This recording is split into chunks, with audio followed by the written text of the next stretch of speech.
All right, this is the body paragraph of your argument synthesis, the first body paragraph. If you've noticed at the top, you've got, although the internet has its opponents, it should be seen as in a positive light. The first part of this, because it has made communication more convenient. Okay, I would expect that in this first body paragraph that you would follow along with the first point that you're making, and to bring support to your claim. All right. The internet is a gateway for convenient communication and is limitless in scope. In his passage, Connecting Communities On and Offline, Barry Wellman suggests that emails are less intrusive than visits or phone calls. And that's Wellman 345. Now, in this particular one, if you'll notice, he has an opening. He introduces the article, which is here. It identifies the author, and then he seamlessly adds the quote from Wellman in here. He does not have 3 or 4 or 5 lines of something that is totally just thrown in there or not introduced properly. But this flows with the paragraph very effectively. And when you do the citation, remember you are using MLA style. MLA style is different from the AP style because it doesn't include the year. It doesn't include the comma. It has no punctuation, internal punctuation, other than the parenthesis, the author's last name, the page number that it appears on, that this quote appears on. You close your parenthesis, and then you have a period on the outside. The quotation mark goes before the author's name and the citation. If you do not include this, citation or document, identify where you find your information, you will not be able to, you're not using MLA style, and there are people who will not take you seriously because you are not being fair to the people who have actually wrote these. Okay, you must back this up. This is, if you don't include this, then it is plagiarism. It means that you have stolen the work and called it your own. Please don't be guilty of that. I don't want to not be able to pass you because you did not include your proper citation for the support things that you got that were not your original ideas. Okay, so please don't do that. Make sure that you do pay attention to it. It's real easy to get going and then sort of blend it in with everything else, but you will lose credibility, and it's pretty serious consequences for not taking this step. Okay, all right, we're moving on. This right here, critics suspect that people who ever use the internet avoid other forms of communication. All right. Now this one is about how communication is more convenient. Now, not all articles agree that communication is more convenient with the internet. You cannot shape the data, shape all of the support to be positive if there are, without bringing up the negative aspects of it as well, because that's not being fair. That's you're basically becoming very biased, and that's not effective. But what you need to do is address the different portions of the argument and come up with a plan to see how really it is in a positive light. And so this particular student first suggests that Barry Wellman that emails are less intrusive than visits or phone calls, and I have found that to be the case as well. Critics suspect that people who overuse the internet avoid other forms of communication. Okay, so now you've got the negative. Brent Staples, author of What Adolescents Miss When We Let Them Grow Up in Cyberspace, fears that adolescents miss out on valuable face-to-face time to replace it with virtual relationships.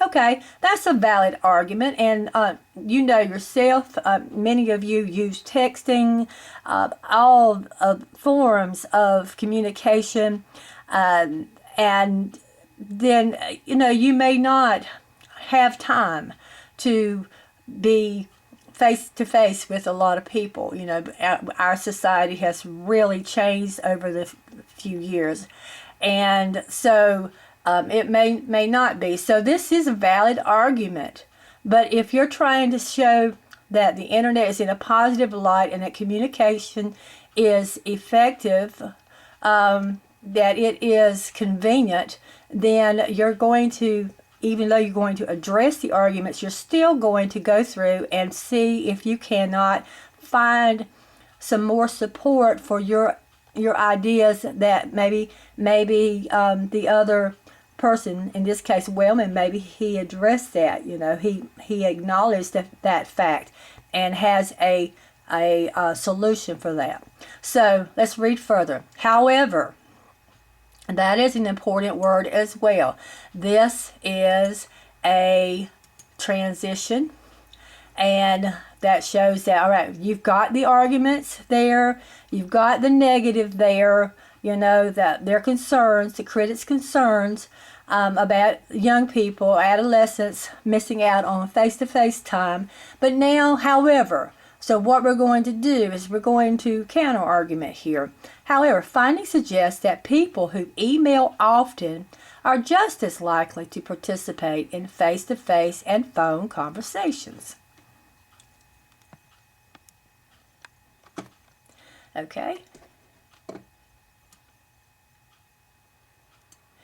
Right. And regardless of the concern, the internet complements other traditional modes of communication rather than replacing them. Okay, so he has this last argument. This last sentence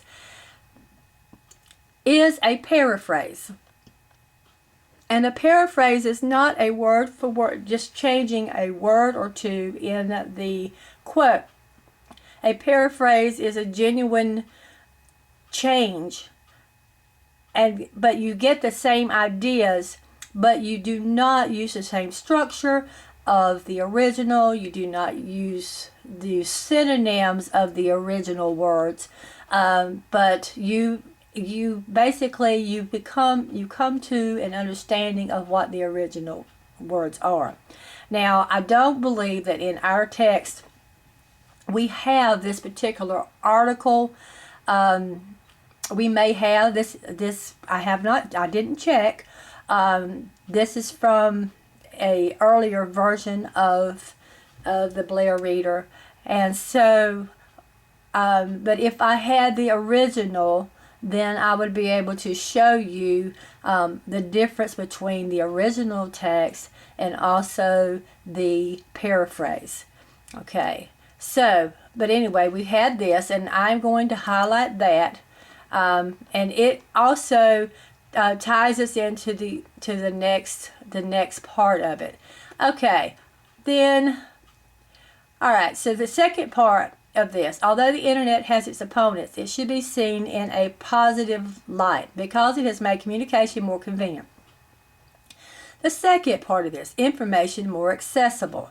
Then you come at this paragraph and notice you have your topic sentence.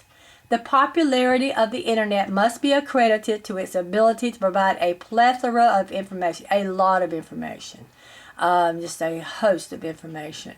All right, so information is more accessible, so it means it's abundant supply, everywhere. All right, so in order to set this next paragraph up, they're going to give some examples. Notice that the student writer has give examples that are very familiar to an audience maybe who has not used the internet. Weather, news, maps, resources are now just clicks away. And what that does is it ties back into that notion of when we used to have newspapers and maybe the TV back in the day when there was only like 3 major channels. And then at the end, I know some of you are not this old, and I'm dating myself, but when you, at the end of the day, of the showing day, it was a test pattern that come on the television, and you would basically have a test pattern for the entire night. And once the news, when everything was off, it was off. So really, if something major happened in the middle of the night, then you just had to wait till the next day to get information. So he is going back, and he's trying to pull in some things, trying to convince people that this is more convenient. All right, now he's got a quote from Wellman. And the quote from Wellman, in addition to communication, all right, the internet, all right, notice that in addition to communication, all right, that alludes back to the first point that was made. The internet has become an important source of information, and that's quoted from Wellman. Wellman explains on 341. Notice that if you have Wellman here, all right, if you have Wellman here, you do not have to have it here. All right, you do not have to have, all you need to include is your page number. MLA Style does not like a lot of extra. They don't give any more information than is absolutely necessary. So if you've got Wellman there, then when you do your citation for this, then you would just include your page number.